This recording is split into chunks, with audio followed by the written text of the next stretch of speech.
सबसे पहले 20 बड़ी खबरें।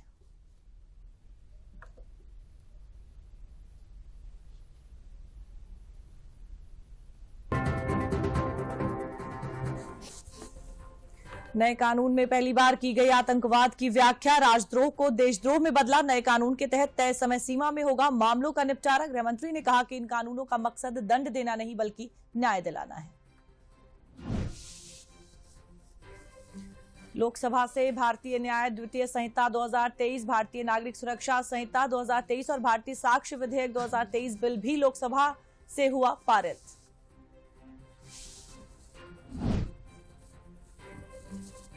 राज्यसभा सभापति की मिमिक्री मामले में पीएम मोदी ने उपराष्ट्रपति से फोन पर की बात। प्रधानमंत्री नरेंद्र मोदी ने कहा कि विपक्षी सांसदों का व्यवहार दुर्भाग्यपूर्ण।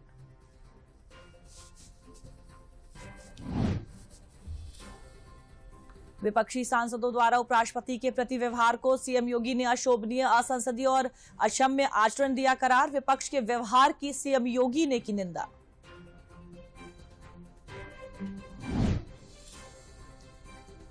लोकसभा से 2 और सांसद हुए निलंबित। सांसद एम आरिफ और सी थॉमस को किया गया निलंबित।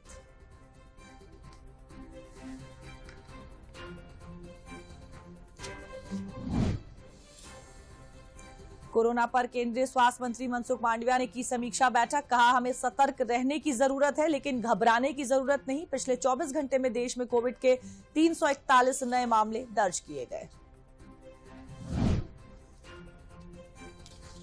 केंद्रीय स्वास्थ्य मंत्री के साथ वीडियो कॉन्फ्रेंसिंग के जरिए समीक्षा बैठक में प्रदेश के उप मुख्यमंत्री ब्रजेश पाठक ने कहा कि किसी भी अप्रिय घटना से निपटने के लिए प्रदेश में स्वास्थ्य विभाग है तैयार। घबराएं नहीं, नया वेरिएंट है काबू में।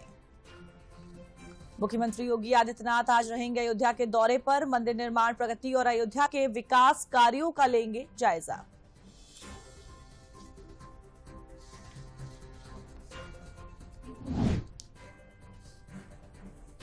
अयोध्या के मंदिर में दर्शन पूजन के लिए मार्गों पर निर्देश पट्टिकाएं लगाए जाने के दिए गए निर्देश। श्रद्धालुओं की सहूलियत के लिए तमिल, तेलुगु जैसी भाषाओं में लगाई जाएंगी पट्टिकाएं।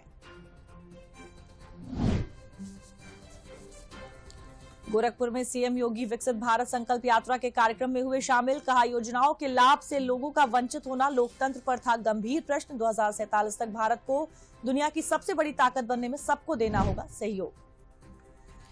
आयुर्वेद चिकित्सालयों में चिकित्सा अधिकारियों की कमी होगी दूर। उत्तर प्रदेश लोक सेवा आयोग ने 601 चिकित्सा अधिकारियों की चयन की प्रक्रिया की पूरी, जल्द होगी तैनाती।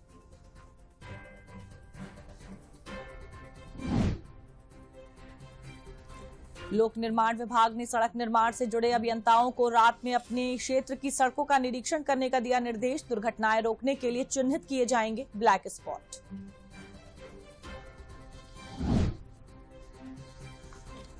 पर्यटन विभाग ने मिर्जापुर के विंध्यवासिनी देवी मंदिर के पास गंगा किनारे पक्का स्नान घाट और पाथवे बनाने को दी मंजूरी। पर्यटन मंत्री ने कहा कि 48 करोड़ रुपए की धनराशि की गई स्वीकृत।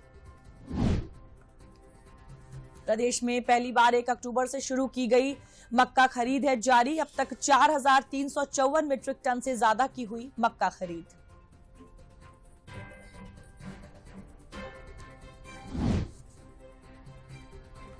गाजियाबाद में सांसद सांस्कृतिक समागम 2023 का आयोजन किया गया। गाजियाबाद से सांसद एवं केंद्रीय मंत्री वीके सिंह ने कहा, इस तरह के कार्यक्रम हमारे आने वाली पीढ़ी की प्रतिभाओं को आगे बढ़ाने में कारगर साबित होंगे। पूर्व राष्ट्रपति प्रणब मुखर्जी की डायरियों पर आधारित पुस्तक का लखनऊ में किया गया विमोचन। पुस्तक को उनकी बेटी शर्मिष्ठा मुखर्जी ने लिखा है। इस किताब में पूर्व राष्ट्रपति के अनुभवों और राजनीतिक उतार चढ़ाव को साझा किया गया है। बरेली जिला अस्पताल में अब निजी अस्पतालों की तरह मिलेगी चाइल्ड वार्ड की सुविधा। गंभीर बीमारी से ग्रसित बच्चों को त्वरित इलाज के लिए लगाए गए मल्टीपैरा मॉनिटर। उद्योगपतियों को आकर्षित कर रहा है अमेठी का सकारात्मक माहौल। इन्वेस्टर्स समिट के दौरान साइन किए गए एमओयू को धरातल पर उतारने के मामले में अमेठी का प्रदेश में तीसरा स्थान। तमिलनाडु में भारी बारिश से कुछ क्षेत्रों में बाढ़ जैसे हालात। तमिलनाडु के कई क्षेत्रों में सेना, वायुसेना और तटरक्षक बल राहत और बचाव कार्यों में जुटे। 26 खिलाड़ियों को मिलेगा अर्जुन पुरस्कार। चिराग शेट्टी और सात्विक साईराज को मिलेगा मेजर ध्यानचंद खेल रत्न पुरस्कार 2023।